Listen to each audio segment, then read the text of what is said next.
Bismillahirrahmanirrahim. Assalamualaikum warahmatullahi wabarakatuh. Alhamdulillahirabbil alamin wa sallallahu wasallam wa baraka ala abdihi wa rasulihi Muhammadin wa ala alihi wa sahbihi ajma'in. Amma ba'du, rabbi shrah li sadri wa yassir li amri wa hlul 'uqdatam min lisani yafqahu qawli. Jamaah yang dimuliakan Allah Subhanahu wa taala. Tema kita pada pagi hari ini berbicara tentang penyakit yang melanda sebagian daripada kita, dan boleh saja penyakit itu hingga kepada kita.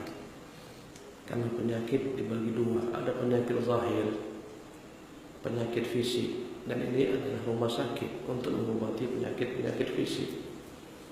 Dan dia pun bertingkat-tingkat jenisnya, dari penyakit yang ringan, flu, demam biasa, sampai penyakit yang berat, kronis, kanker stadium 4. Maka ada pula penyakit yang kedua yang tak banyak orang mengetahuinya, yaitu penyakit batin, yang disebut dengan nama penyakit futur.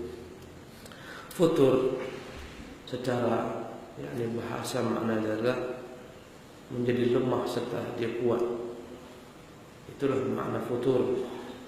Yang dimaksudkan dengan futur di sini adalah orang yang telah taat beragama, kemudian menjadi melemah, sehingga akhirnya hilanglah semangatnya dalam beragama, semangatnya dalam beramal. Sebagian mereka kembali, dan sebagian dari mereka tak kembali, dan itulah yang namanya musibah. Nabi yang mulia alaihi salatu wassalam pernah menceritakan kepada kita tentang hal ini.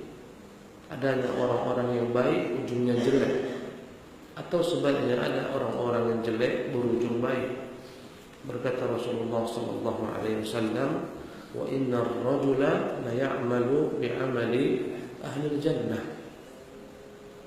Sesungguhnya ada seseorang lelaki yang beramal amalan ahli surga, hatta ma yakunu bainahu wa bainaha illa dira'. Begitu kuatnya dia dalam beramal ibadah taat, sehingga jarak antara dirinya dan surga tinggal lagi sejengkal, atau satu hasta. Fayasbiqu alaihi alkitab, kemudian didahuluilah dia dengan ketentuan takdir Allah Jalla wa Ala. Fayamalu bi'amali ahli nar, kemudian dia beramal melakukan perbuatan-perbuatan ahli neraka. Inilah futur tingkat tinggi, melakukan perbuatan-perbuatan ahli neraka. Kemudian dia mati dalam keadaan futur, fayadkhuluha, maka dia pun masuk neraka. Dan billah.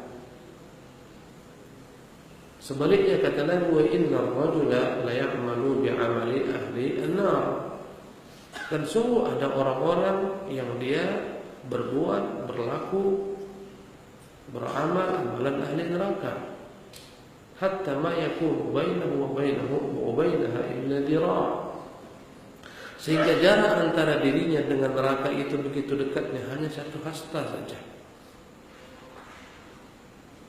Fa yasbiqu alaihi alkitab, tetapi ketentuan takdir telah melampaui dia, dan setiap manusia itu telah ditakdirkan Allah Jalla wa Ala bahagia atau celaka ketika kita dalam rahim ibu kita. Tatkala bayi berusia 120 hari 4 bulan, Nabi menyebutkan fayursalu ilaihi al-malak fayanfukhu fihi ar-ruh, maka Allah kirimkan ke dalam janin tersebut malaikat maka ditiupkanlah padanya roh, fa yu'maru bi katbi arba'i kalimat, maka diperintahkan malaikat untuk menuliskan baginya 4 perkara, ya, rizqihi wa ajalihi wa amalihi. Disuruh Allah malaikat menuliskan rezekinya, ya, menuliskan ajalnya, menuliskan amalannya, wa syaqiyyun aw sa'id. Dan Allah perintahkan untuk dituliskan orang ini kelak akankah menjadi orang yang beruntung atau orang merugi. Syaqiyyunkah dia, merugikah dia, atau sa'id, atau dia beruntung. Dan diantara rukun iman yang wajib kita imani adalah beriman dengan takdir. Jemaah yang dimuliakan Allah Subhanahu wa taala. Inna Allah kataba maqadirul khalqi, ya, qabla an yakhluqa as-samawati wal ardi bi 50,000 sanah. Sungguh Allah telah menuliskan ketetapan urusan makhluk ini sebelum Allah menciptakan langit dan bumi 50.000 tahun.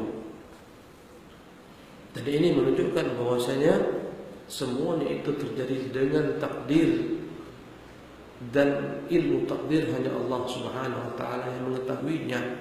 Yang jelas Allah tak pernah berlaku zalim. Kata Allah, wa ma ana bidzallamin lil 'abid, saya tak pernah menzalimi hamba. Orang-orang celaka karena dia pilih celaka, dan pilihannya tersebut telah dituliskan Allah Subhanahu wa taala. Orang-orang beruntung karena dia berusaha memilih jalan keberuntungan, dan pilihan tersebut juga tak lepas daripada ketentuan takdir Allah Subhanahu wa taala. Maka jangan sampai kita menyalahkan takdir, karena Allah telah memberikan kepada kita kasab ikhtiar. Allah mengatakan, wa hadainahu an-najdain, kami telah pilihkan bagi manusia 2 jalan. Dan Allah mengatakan, faman syaa falyu'min wa man syaa falyakfur. Barang siapa yang sudi silahkan beriman, barang siapa yang tak mau beriman silahkan kafir. Menunjukkan semuanya pilihan manusia, karena itulah manusia dihukum. Tapi pilihan tersebut tak akan pernah lepas daripada ketentuan takdir Allah Jalla wa'ala. Maka jangan pernah salahkan takdir. Jemaah ini dimuliakan oleh Allah Subhanahu wa taala, ya. Dan ini menunjukkan, ya, adanya orang-orang yang kembali kepada kekufuran, ya, kembali kepada kemaksiatan. Inilah yang disebut dengan nama futur. Subhanallah. Kalaupun mungkin kita bertanya jemaah sekalian, kenapa demikian? Kenapa ada orang-orang yang baik seperti ini akhirnya berubah? Allah kunci hidupnya dengan kejelekan, matilah dia dalam su'ul khatimah. Atau sebaliknya, ada orang-orang yang jahat, tapi kenapa Allah kunci hidupnya dengan kebaikan, mati dengan husnul khatimah? Di mana letak keadilan Allah Subhanahu wa taala? Tadi telah kita sebutkan bahwasanya Allah adalah zat yang tak pernah berlaku zalim. Bahwasanya Allah tak pernah salah dalam keputusannya. Alaihissallahu bi ahkamil hakimin. Bukankah Allah sebaik-baik pemutus perkara, seadil-adilnya yang memutuskan perkara? Ya, dalam beberapa riwayat dari hadis yang mulia ini, jemaah yang dimuliakan oleh Allah Subhanahu wa taala, ada tambahan riwayat. Berkata Nabi, wa innar rajula la ya'malu bi 'amali ahli jannati fima yabdu linnas. Sesungguhnya seseorang benar-benar mengerjakan perbuatan-perbuatan ahli surga fima yabdu linnas, ya, sebagaimana yang dia tampakkan kepada manusia, atau apa yang tampak oleh manusia. Berarti amalan-amalan tersebut zahir yang dilihat manusia, batinnya orang tak sampai. Karena kita hanya kita akan menghukumi manusia dengan zahir yang dia tampakkan. Adapun perkara batinnya hanya Allah yang mengetahui. Dan ternyata Nabi menyebutkan orang ini yang beramal amalan ahli surga zahirnya, tidak batinnya. Subhanallah. Ternyata di sana ada penyakit-penyakit batin yang membuat akhirnya Allah Subhanahu wa taala mengunci hidupnya dengan kejelekan. Ya. Kata Rasulullah SAW, sehingga jarak antara dia dan surga tinggal satu hasta lagi. Subhanallah. Kemudian akhirnya ketentuan takdir mendahulunya, dia beramal amalan ahli neraka. Karena itulah Syekhul Islam mengatakan, takkan ada ceritanya orang yang luar dan dalamnya sama-sama bagusnya, tampilan luarnya sama dengan dalamnya, ya, amalan kebaikan saleh yang dia tampakkan sama dengan apa yang terdapat dalam hatinya, dalam dirinya, saleh di mana-mana, zahiran wa batinan. Takkan mungkin orang seperti ini Allah tenggelamkan di akhir hayatnya. Tidak pernah ada ceritanya. Tapi yang Allah tenggelamkan adalah orang yang zahirnya bagus, batinnya tak bagus. Di antara sebab futur jamaah adalah dzunubul khulawat. Di antara sebab futur adalah dosa-dosa yang kita kerjakan tatkala kita sendiri. Subhanallah. Dan orang itu akan benar-benar dikatakan beriman dengan iman yang baik ketika dia dapat tampil berdua di hadapan Allah Subhanahu wa taala, antara dia dan Allah tampil baik pula. Ya. Karena sebagian orang dia baik dalam pandangan manusia, tidak dalam kesendiriannya di mata Allah Jalla wa Ala. Ya. Karena itulah kita tidak bisa menghukumi orang dan memvonisnya dengan neraka atau memberikan rekomendasi dengan surga walaupun dia meninggal dalam keadaan baik, kita katakan wajib masuk surga. Tak bisa. Karena kita tak tahu dalamnya. Ada seseorang budak, ya, milik Rasulullah sallallahu alaihi wasallam. Dan budak ini kemana-mana ikut Nabi. Bayangkan bersahabat dengan Nabi, dan dia yang menyiapkan bekal ketika Nabi SAW berperang.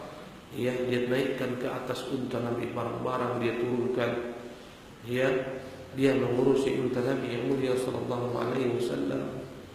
Maka dalam satu peperangan, tatkala mereka turun, budak ini sedang sibuk menurunkan perbekalan dari atas unta tersebut. Datanglah anak panah yang meleset mengenai budak tersebut, menembus dirinya, langsung seketika jatuh mati di tempat. Berkata para sahabat, hani'an lahu bil jannah, hani'an lahu bil jannah. Sungguh beruntung budak ini, beruntung dia menjadi ahli surga, beruntunglah dia masuk surga. Maka Nabi yang mulia sallallahu alaihi wasallam mengatakan, kalla, tidak, huwa finnar, budak ini di neraka. Betapa kagetnya para sahabat. Kenapa Rasulullah mengatakan dia di neraka? Karena budak ini tak tahu apa. Karena orang-orang, para sahabat tak tahu apa yang dilakukan oleh budak ini. Apa kata Nabi yang mulia SAW? Fi aba'atin ghallah, fi aba'atin ghallah. Budak ini masuk neraka karena dia berkhianat. Dia mengambil jubah yang belum dibagi-bagi sebagai harta rampasan perang. Dia ambil, dia sembunyikan, dia curi. Allahu Akbar. Ya, dan ini menunjukkan bahwasanya mereka tak tahu budak ini kecuali kebaikan. Ternyata Allah Allamul Ghuyub tahu budak ini tidak benar, ya, tidak baik. Dan ini menunjukkan kepada kita di antara sebab futur adalah dosa-dosa yang dia lakukan antara dia dan Allah Jalla wa'ala. Tak tahu manusia. Manusia menghukumnya baik. Kadang-kadang sungguh aneh dan menakutkan. Kita lihat dibentangkan kisah di hadapan kita. Ada orang-orang yang dikatakan orang alim, dikatakan ustaz, dikatakan penceramah kondang, matinya di hotel bersama perempuan-perempuan nakal. Subhanallah. Ya, kaget orang-orang, kaget keluarga, kaget. Subhanallah. Orang tak yakin, orang tak percaya, tapi itulah kenyataan. Subhanallah. Ini yang tadi kita sebutkan dengan nama dzunubul khalawat, dosa-dosa yang dilakukan seseorang dalam kesendiriannya. Ya, kita itu benar-benar dikatakan baik keimanan ketika bisa tampilkan zahir dan batin sama. Subhanallah. Ya, ketika tampilan luarnya bagus, dalamnya tidak, itu membahayakan kita. Subhanallah. Jemaah yang dimuliakan oleh Allah Subhanahu wa taala, ada kisah lain yang menunjukkan kepada kita bahwasanya Allah yang mengetahui keadaan manusia. Dalam satu peperangan yang begitu dahsyatnya, ada seseorang ya yang begitu kuatnya tangkasnya berperang. Tiap kali orang tersebut melihat ya kawanan-kawanan musuh, dia datang meringsek dan dia datang menyerang, ya, membuat musuh terkapar. Subhanallah. Sehingga berkatalah para sahabat-sahabat, wallahi hari ini adalah hari si fulan, tak ada yang kami mampu berbuat sebagaimana perbuatan si fulan, dan sungguh dialah orang paling beruntung hari ini. Dia yang paling hebat hari ini, dia yang paling kuat dan paling tinggi keimanannya. Apa kata Nabi? Tidak, dia itu ahli neraka. Maka betapa kagetnya para sahabat-sahabat Nabi yang mulia sallallahu alaihi wasallam. Ya Rasulullah, kalau dia ahli neraka, bagaimana kami yang tak seperti dia? Tentu kami lebih teruk lagi, lebih dahsyat daripada itu.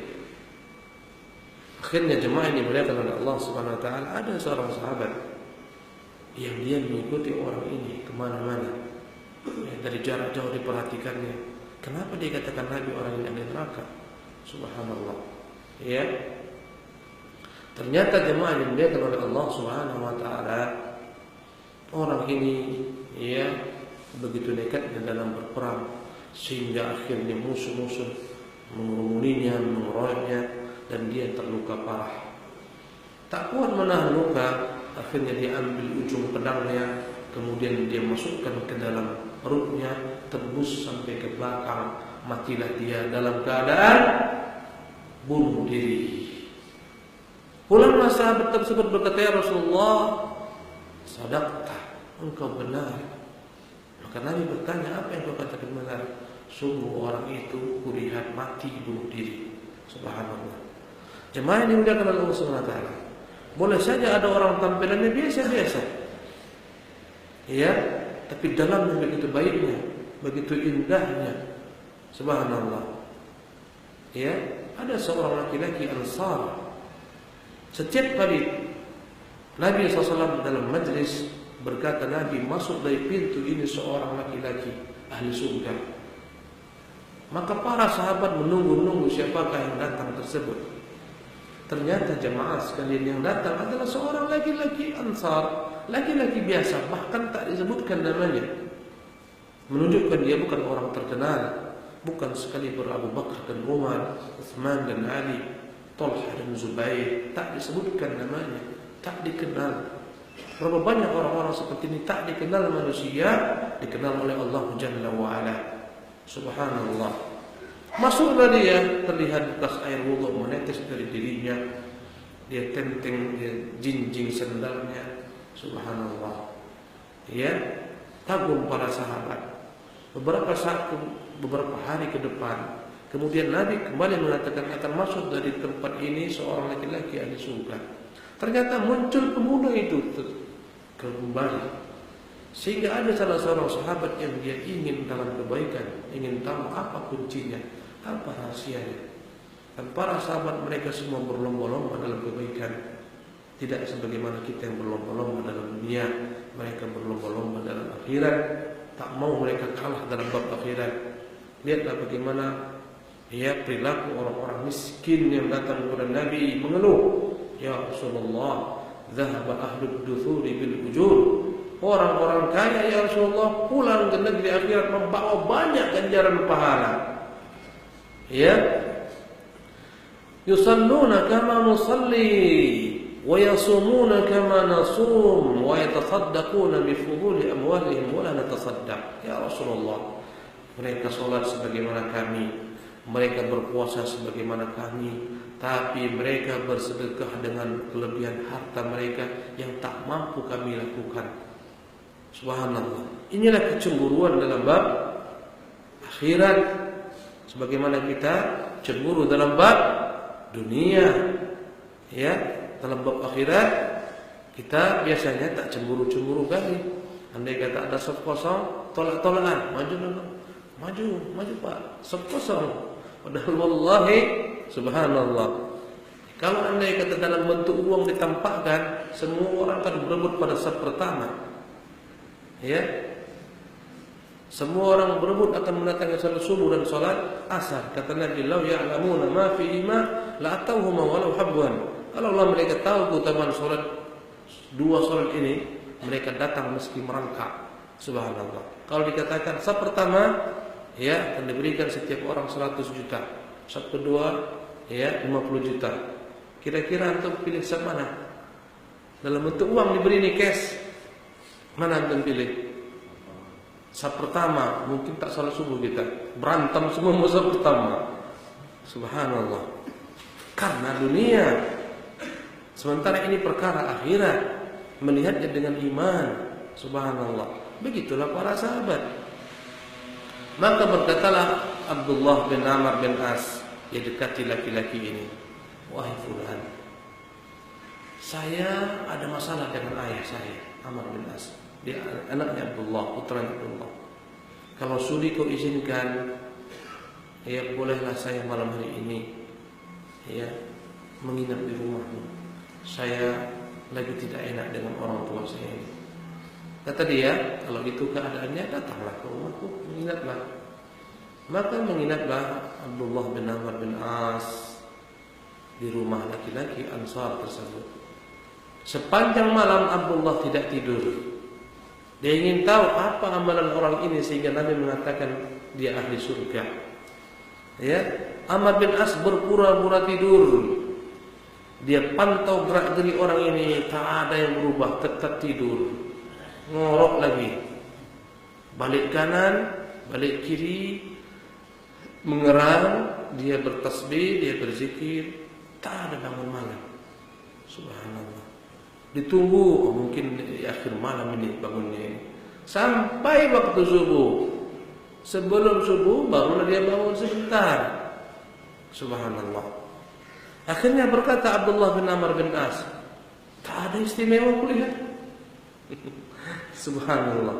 Tak ada yang istimewa. Maka pada waktu pagi hari berkatalah Abdullah, wahai fulan, saya jujur, sebenarnya enggak ada masalah dengan orang tua saya. Saya datang ingin mengecek dan mengetahui apa amalanmu. Kenapa Nabi SAW berulang-ulang mengatakan engkau ahli surga? Apa yang kau lakukan? Apa yang kau sembunyikan dari saya? Kata dia, wallahi tak ada. Apa yang kau lihat aku tadi malam, itulah aku adanya. Itulah aku hakikatnya. Kadang-kadang kita kalau ada orang rajin qiyamul lail, ada tamu qiyamul lail, tamu pulang hilang, dia tidak ada. Sama baginya. Subhanallah. Maka berkata orang ini, wallahi tak ada. Berkata Abdullah, tolong kau beritahukan saya. Berikanlah, saya ingin mengamalkan apa yang kau mahukan. Tak ada, itu ajalah amalku. Subhanallah. Benar. Akhirnya Abdullah kecewa. Apa kira-kira amalan orang ini? Tak mungkin. Akhirnya dia katakan, kalau gitu aku pun ingin, ya, permisilah. Laki-laki ini panggil kembali. Hai Abdullah, aku tak tahu amalan apa pada diriku, tapi satu yang mungkin itu sebabnya. Tiap kali aku tidur malam, di hatiku ini tidak ada kebencian, cemburu, iri, dengki kepada seorang pun daripada hamba-hamba Allah. Tidur nyaman, tentram, tak ada cemburu, tak ada dengki, tak ada iri kepada satu pun daripada makhluk-makhluk Allah SWT. Kata Abdullah, oh, ini yang paling payah. Ini rahasianya. Jemaah sekalian, orang ini baik dalamnya. Subhanallah. Sehingga dia masuk sebagai ahli surga. Orang tak banyak tahu. Dan betapa sulitnya jemaah sekalian menghilangkan sifat iri, sifat dengki dalam diri manusia. Wallah, sulit. Tiap kali ada orang di atas kita, kita ingin sepertinya. Ya, tak mau kita di bawah. Jemaah yang dimuliakan oleh Allah Subhanahu wa taala. Ya. Di antara sebab-sebab futur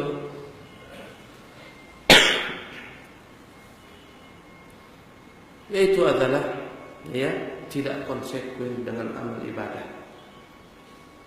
Dalam Islam kita tidak diminta banyak ibadah, tapi konsekuen dalam ibadah. Kadang-kadang orang semangat 45, semalaman suntuk tak bangun, tak tidur, melaksanakan salat, tapi dikerjakan sekali seumur hidup. Setelah itu hilang. Bukan itu kebiasaan orang-orang saleh.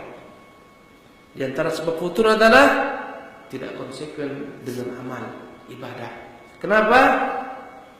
Karena dia tidak tahu bagaimana pada hakikatnya kaidah dalam beramal ibadah. Dalam amal ibadah bukan jumlah yang banyak, tetapi yang istiqamah, konsekuen, terus kita lakukan. Subhanallah. Berkata Nabi yang mulia sallallahu alaihi wasallam, khairul a'mali adwamuha. Sebaik-baik amalan itu adalah yang kontinu wa in qalla.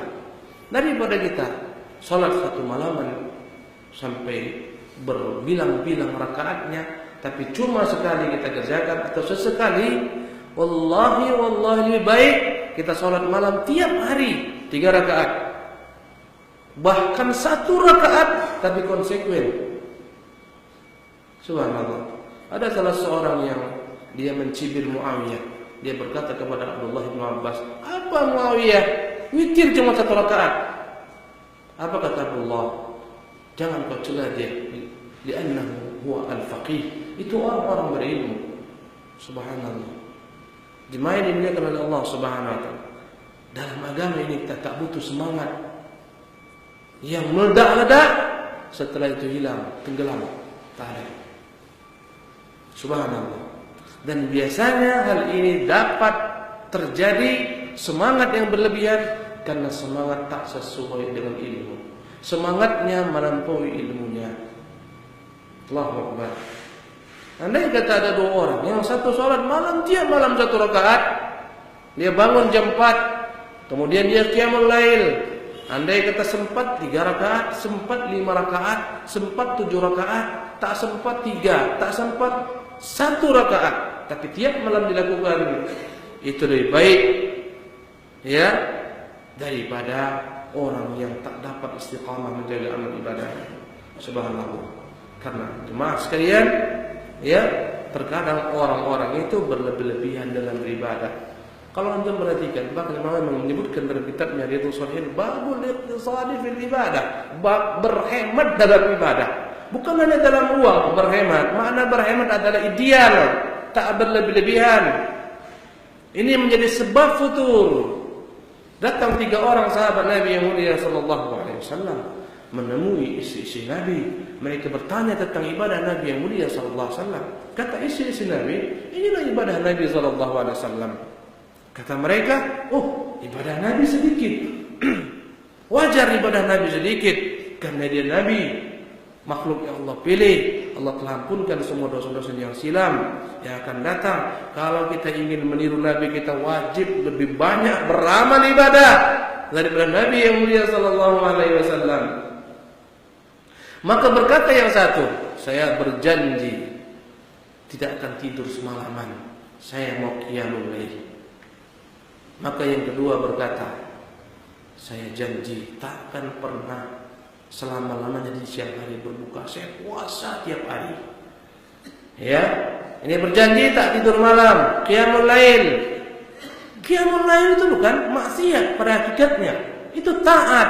Tapi karena overdosis berlebihan, semalaman suntuk, sementara mata kita punya hak, diri kita punya hak, ya. Dan orang ini puasa ketaatan, tapi tiap hari puasa tak pernah berhenti. Tubuh kita juga punya hak. Ya, berkata yang ketiga ini lebih dahsyat. Tak sanggup kita. Ya, apa kata yang ketiga? Aku janjilah tak mau aku nikah. Apa nikah ini? Ganggu aja ibadah. Nanti mau ibadah panggil istri, bang ke pasar. Nanti punya anak. Ya, tuntutan. Aku mau fokus full beribadah kepada Allah tanpa wanita. Subhanallah. Ya, jangan dianggap ini perbuatan-perbuatan yang membuat Nabi tersenyum, bangga, hebat umatku. Karena kita manusia bukan malaikat. Tak boleh merubah tabiat kita dari manusia menjadi malaikat. Malaikat tak punya syahwat, kita punya. Malaikat tak butuh makan, kita butuh makan dan minum. Malaikat tak pernah menentang Allah, tak pernah bermaksiat karena tak ada nafsu. Kita punya nafsu, subhanallah. Sampailah ke telinga Nabi yang mulia sallallahu alaihi wasallam apa yang dijanjikan oleh sahabat-sahabat Nabi ini. Ya, maka Nabi SAW marah. Nabi kumpulkan para sahabat beliau, dan Nabi yang mulia sallallahu alaihi wasallam katakan, "Ma balu aqwam." Kenapa ada sebagian orang berkata kaita wa kait, seperti ini wallahi inni la'alamukum billah wa atqakum lah wa akhsyakum lah. Demi Allah, aku yang paling tahu tentang Allah, dan aku yang paling bertakwa kepada Allah, dan aku yang paling takut kepada Allah. Walakinni usalli wa anam. Tapi saya salat di malam hari, saya juga tidur di malam hari. Subhanallah. Usalli wa anam wa asumu wa uftir. Saya pun berpuasa di siang hari, tapi juga saya berbuka di sebagian hari-hari lainnya. Wa atazawwajun nisa. Saya pun menikahi wanita-wanita. Faman raghiba an sunnati falaysa minni. Maka barang siapa yang tak suka dengan sunnahku, bukan daripada golonganku. Subhanallah. Kenapa jemaah sekalian? Karena kalau dibiarkan orang yang tak sanggup, akhirnya dia futur, akhirnya dia tinggalkan. Dan ini bukan cara beribadah yang benar. Ada dua sahabat Nabi yang berbeda paham. Yang pertama bernama Abu Darda, yang kedua bernama Salman Al-Farisi. Salman afqah, lebih paham daripada Abu Darda. Walaupun kedua-duanya sahabat, karena sahabat Nabi bertingkat-tingkat ilmunya, dan keduanya dipersaudarakan Rasulullah sallallahu alaihi wasallam. Maka datanglah Salman ke rumah Abu Darda. Ketika itu dia lihat istri Abu Darda, Ummu Abu Darda, tak peduli dengan penampilan dirinya, rambutnya kusut masai, pakaiannya sembarangan, tak tampak padanya dia berhias untuk suaminya. Maka aneh dirasakan oleh Salman, karena seharusnya seorang istri berhias untuk suaminya, tampil indah cantik di hadapan suaminya. Ini tidak. Ya, maka berkatalah Salman, "Ya Abu Darda, kenapa kau tak berhias untuk suamimu, Abu Darda?" Berkata istrinya, "Wahai saudaraku Salman, Abu Darda tak butuh lagi dunia. Abu Darda tak butuh lagi wanita. Sibuk dia dengan Tuhannya." Dan ini menunjukkan kepada kita tak benar kita sibuk beribadah, istri kita biarkan, tidak kita perhatikan istri kita. Salah fatal. Subhanallah. Bukan diridhai Allah Subhanahu wa taala. Ada orang gila beribadah, istri tinggalkan, anak ditinggalkan, tak makan istrinya, tak makan anaknya, tak peduli. Yang penting aku pegang tasbih ini. Subhanallah. Ini bukan daripada Islam yang benar. Ya, tak butuh Salman, tak butuh saudaramu Abu Darda, tak butuh lagi kepada dunia. Kata Salman, tak benar ini, ada yang salah ini. Ketika itu Salman datang di siang hari, dihidangkan makanan oleh Abu Darda. "Makanlah Salman." "Aku tak mau makan sampai kau makan." "Oh tidak, saya berpuasa." "Wallahi kalau kau tak buka, tak makan, tak kusentuh ini. Kau buka." Subhanallah. Terpaksa Abu Darda buka. Tiap hari dia puasa, ya, makan bareng mereka. Bermalamlah Salman di rumah Abu Darda. Malam hari lihatnya Abu Darda telah membentangkan sajadahnya di awal malam. Abu Darda, ngapain?" "Sholat." "Jangan kau sholat, tidur kau dulu." "Tidur," kataku. Tidur dia. Subhanallah. Setengah malam dia lagi bangun. Mau ngapain kau?" "Mau sholat." "Tidur kau dulu." Di ujung malam, ketika itu barulah berkata Salman, "Kau bangun sekarang, kerjakan sholat." Subhanallah. Maka dia bangun, dikerjakan sholat pada pagi harinya. Ya, dia ingin tahu perbandingan, benar nggak Salman? Aku yang salah atau Salman ini? Datanglah Abu Darda menemui Rasulullah sallallahu alaihi wasallam. Maka dia berkata, "Ya Rasulullah, inilah kasus Abu Darda, inilah kasus Salman. Datang ke rumahku, dia perintahkan istriku berhias. Datang ke rumahku, disuruhnya aku buka puasa. Datang ke rumahku, dilarangnya aku salat malam dari awal malam. Ya, berkata Rasulullah, "Shadaqa Salman." Abu Darda, Salman itu benar. Fa inna li nafsika 'alaika haqqan. Dirimu itu punya hak. Wa li 'ainika 'alaika haqqan. Matamu itu punya hak untuk tidur. Subhanallah, tidur itu bagian daripada hak diri kita. Sebagian pemuda tak mau tidur malam, begadang. Begadang bukan dalam perkara-perkara besar, hanya sekedar ngobrol-ngobrol di kedai-kedai kopi, menghabiskan umur. Subhanallah. Nanti ketika subuh dia pulang, bab tidur, tak bangun-bangun, bagaikan kalong. Zuhur baru nanti dia bangun, memulai kehidupan ketika zuhur. Subhanallah, subuhnya lewat. Allahu Akbar. Ya, kata Nabi, "Wa li ahlika 'alaika haqqan." Keluargamu punya hak atas dirimu. Banyak orang yang tak tahu hak keluarganya. Yang penting baginya adalah uang dan uang. Tak ingat bagaimana mengontrol istrinya, mengontrol anak-anaknya, putra-putrinya, menanyakan mereka tentang salat, tentang ibadah. Tak peduli dia. Yang penting uang dan uang. Time is money katanya. Hidup ini, ya, waktu itu adalah uang. Subhanallah. Ya, tak benar ini. Ya, semuanya diukur dengan uang. Kalau tak ada uang masuk untuk apa? Semua harus uang masuk. Subhanallah. Anaknya masuk neraka tak peduli. Istri mau tenggelam nyemplung di jahanam tak peduli. Istri mau pakai jilbab tak pakai jilbab. Anak salat tak peduli. Subhanallah, ini orang-orang celaka. Subhanallah. Maka Nabi mengatakan shadaqa Salman. Salman itu benar. Jemaah yang dimuliakan Allah Subhanahu wa taala. Jadi inilah sebab futur. Yang ketiga, antara sebab futur adalah berteman dengan kawan-kawan yang jelek. Sudah baik, jumpa dengan kawan lama, acara reunian. Reuni itu dalamnya ada kebaikan. Tapi berapa banyak reuni diselewengkan menjadi sebab kehancuran dunia dan akhirat. Kumpul-kumpul kembali kawan-kawan SMA, terkenanglah cinta-cinta masa lalu, CLBK, cinta lama bersemi kembali. Ini orang udah punya istri, ini orang udah punya suami. Jumpa dalam acara reuni, kerling-kerlingan mata, mulailah hubungan WhatsApp, masing-masing mengadu, tak bahagia aku dalam rumah tanggaku ini, suamiku begini-begini. Iya, aku pun istriku selingkuh. Ini reuni membawa petaka, reuni membawa celaka. Dan sungguh banyak yang terjadi reuni-reuni seperti ini. Bukan dijadikan sebagai wadah dalam kebaikan, untuk memacu yang baik, mengumpulkan segala macam kebaikan. Ya, subhanallah. Teman, berkata pepatah Arab, as-sahibu sahibun. Teman itu akan menarik. Ya, as-sahibu sahibun. Seorang teman dia akan menarik. Subhanallah. Andai kata engkau berteman dengan orang saleh, dia akan tarik engkau pada kesalehan. Apabila engkau berteman dengan orang yang taleh, yang tidak saleh, taleh basarannya, dia akan menggiringmu kepada kefasikan. Subhanallah. Disebutkan dalam Al-Qur'an Al-Karim ada ayat Allah berfirman, "Yauma ya'addu dhalimu 'ala yadayhi." Ingatlah pada hari ketika orang zalim menggigit kedua tangannya sebagai tanda kesal, sebagai tanda marah.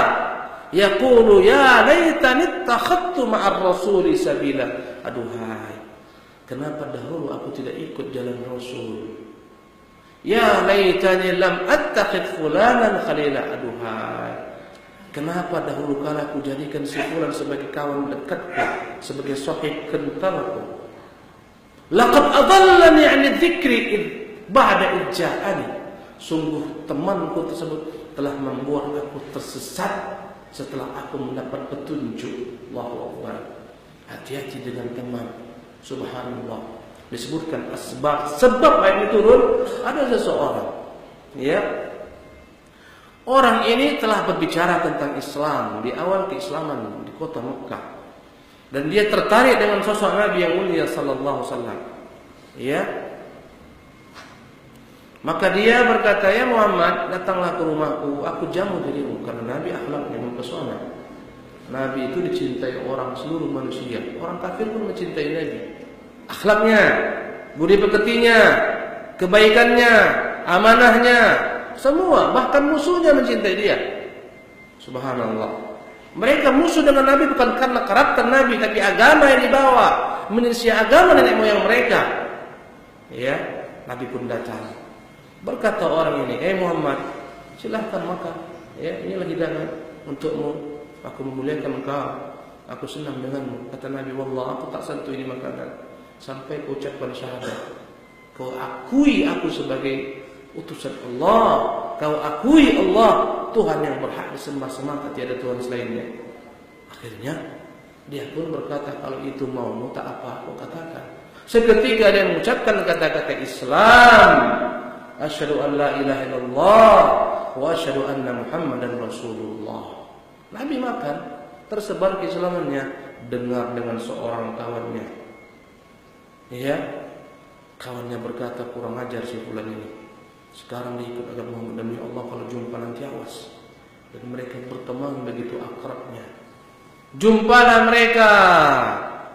Maka dia berkata, hei fulan, ya, engkau kudengar beriman dengan Muhammad. Demi Allah kalau begitu kita putus hubungan perkawanan kita. Kau jadi musuhku. Tak benar lagi. Ya, dia katakan, jangan demikian kawan. Sungguh aku berpura-pura saja.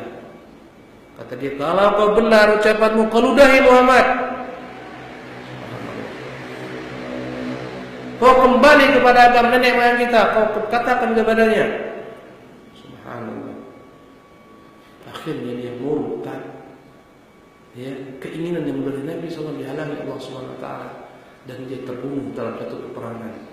Akhirnya Allah mengungkapkan penyesalan orang ini, yang dia berkata, yauma ya'addu dzalimu 'ala yadayhi, pada hari orang zalim menggigit kedua tangannya, yaqulu ya laitani ittakhadtu ma'a rasuli sabila. Aduhai, kalaulah dulu ku ikuti jalan Rasul. Ya laitani lam attakhidh fulanan khalila.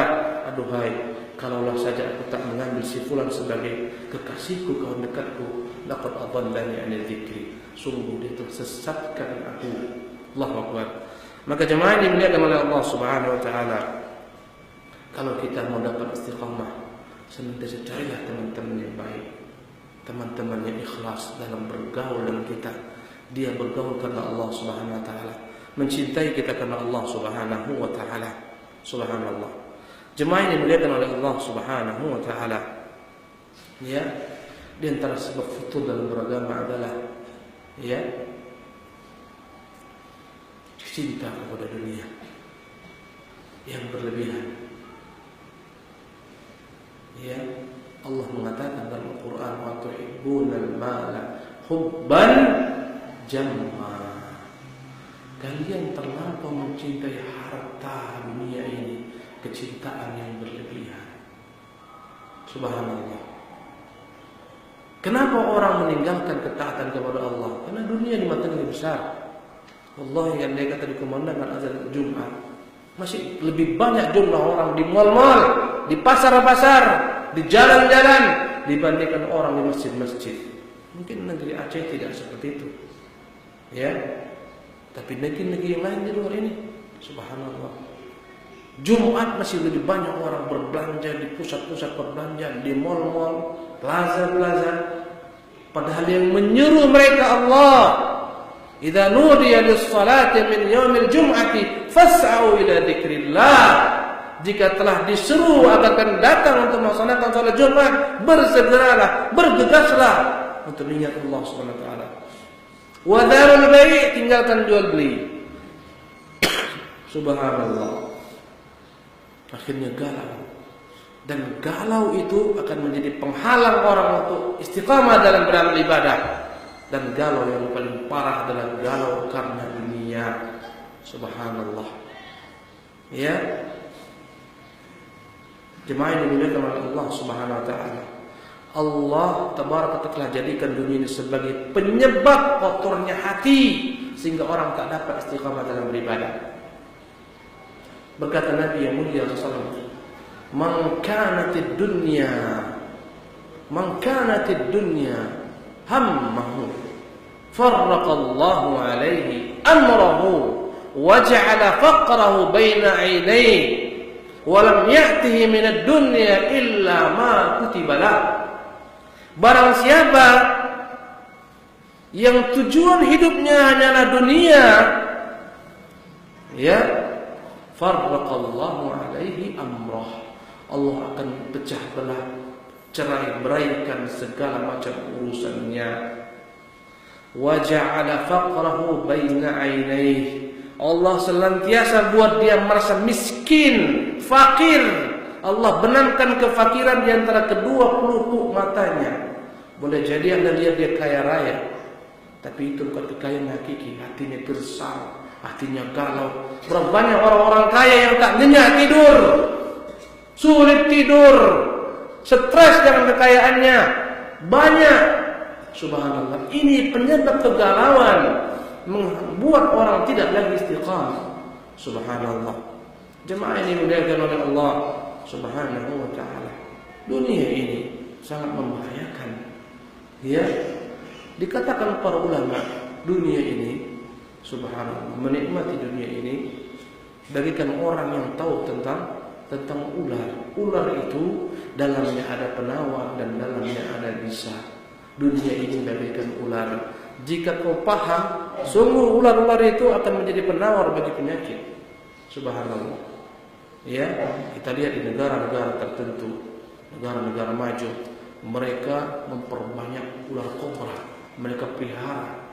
Ya, kita lihat laboratorium mereka begitu besar, ya, tempat pemeliharaan ular kobra begitu banyak, mereka ternakkan. Subhanallah. Tiap hari kerja mereka mengambil dari kobra tersebut serum yang disimpan kemudian dijadikan sebagai penawar racun, ya, ketika digigit oleh binatang-binatang berbisa. Subhanallah. Andai kata orang tak paham dengan ular dalamnya ada racun. Subhanallah. Orang tak paham dengan dunia, baikkan orang yang tak paham dengan ular membinasakannya, dunia membinasakannya. Dan Nabi yang mulia sallallahu alaihi wasallam suatu ketika datang harta dari negeri Bahrain, ya, berupa harta faid, ditumpukkan di masjid Nabi yang mulia sallallahu alaihi wasallam. Ketika itu para sahabat telah hadir sebelum subuh, berseri-seri wajah mereka karena sebentar lagi ada pembagian. Subhanallah. Tengoklah kalau anda kata sudah dekat Idul Fitri, masjid-masjid menjadi ramai, wajah-wajah menjadi cerah. Apa yang mereka lihat? Zakat fitrah ini banyak kayak ini aku dapat. Ya, datang kemana-mana bawa surat miskin, datang ke masjid ini, datang ke masjid. Ada yang dia masih bawa-bawa surat mu'allaf, padahal dah 20 tahun dia masih dibawa-bawanya. Pak, mu'allaf Pak, 20 tahun yang silam. Allahu Akbar. Selama-lamanya kau mau jadi mu'allaf? Subhanallah. Ya, para sahabat sumringah, sahabat terang benderang wajahnya. Setelah selesai salat, Nabi melihat mereka, Nabi tersenyum. Kayaknya kan tahu ada pembagian hari ini. Iya ya Rasulullah. Ditumpukkan di sana berbagai macam makanan, pakaian dari negeri Bahrain. Nabi pun tersenyum memandang mereka. Apa yang dikatakan Nabi kita yang mulia sallallahu alaihi wasallam? Mal faqru akhsha alaikum. Para sahabat-sahabatku, aku tak takut kefakiran menimpa kalian. Aku tak takut itu. Walakin akhsha an tubsatu alaikum ad-dunya. Tapi aku khawatir dunia yang dibentangkan kepada kalian. Itu yang paling kutakutkan. Kama busitat ala man kana qablakum. Sebagaimana dunia dibentangkan terhadap orang-orang sebelum kalian.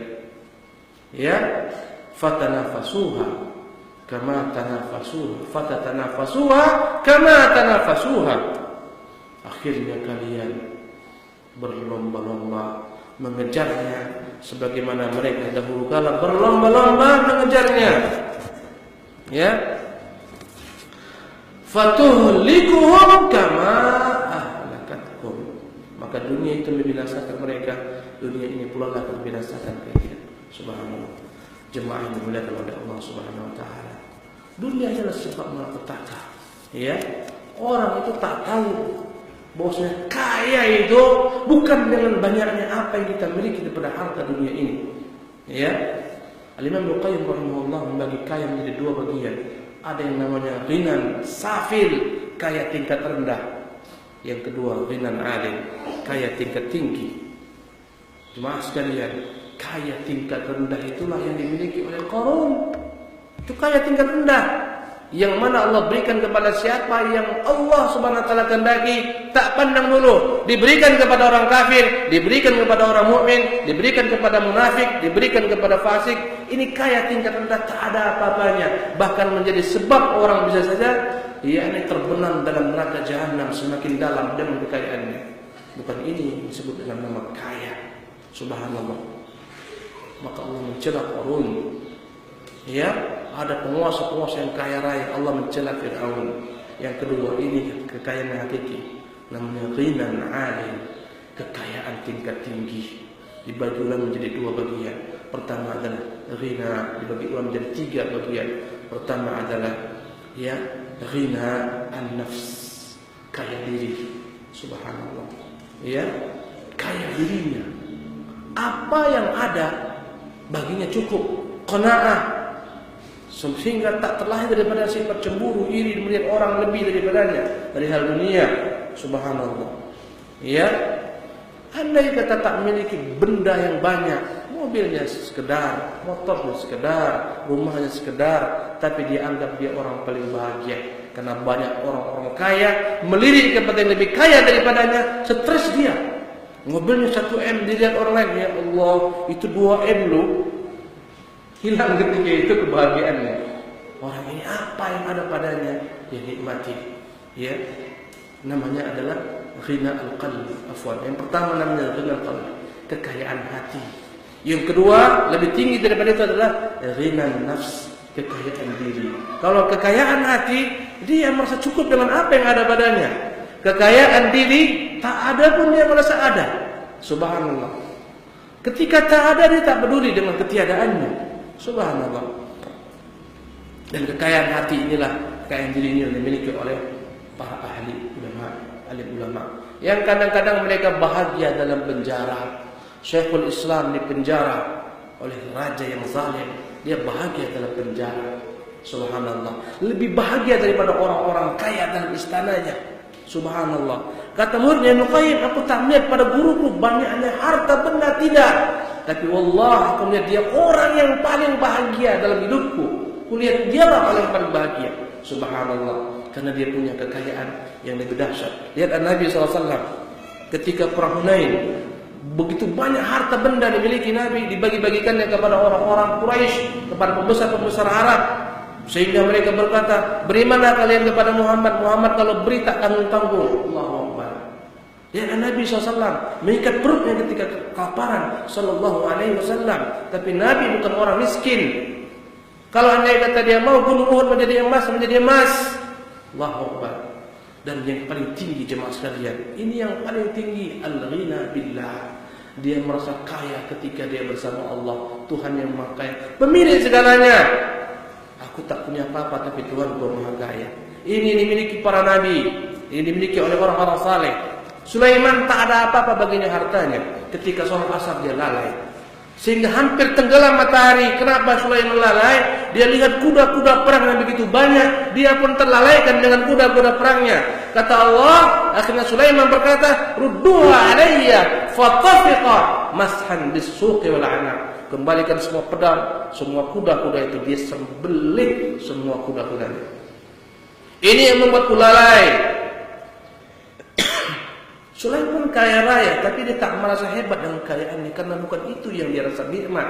Yang dia nikmati adalah al-ghina billah, kaya dengan Allah Subhanahu wa taala. Jemaah sekalian, demikianlah kajian kita pagi hari ini. Panjang kajian ini, takutnya tak kerja nanti antum, ana dimarahi. Kita padakan sampai di sini dulu. Subhanakallah wa bihamdika, asyhadu an la ilaha illa anta, astaghfiruka wa atubu ilaika. Assalamualaikum warahmatullahi wabarakatuh.